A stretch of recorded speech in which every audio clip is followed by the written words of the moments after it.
మూడు ముళ్ళ బంధము జరిగెను శుభలగ్నము సీతారాముడు ఒకటయ్యను ఈ దినము 7 అడుగుల పయనము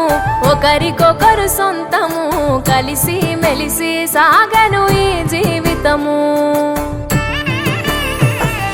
శతమానం భవతి అని వధువరులను దీవించి శ్రీరస్తు శుభమస్తని అతిథులు ఆశీర్వదించి పంచాభూతాల నడుమ 2 మనసులేకమయ్యే కళ్యాణం కమన్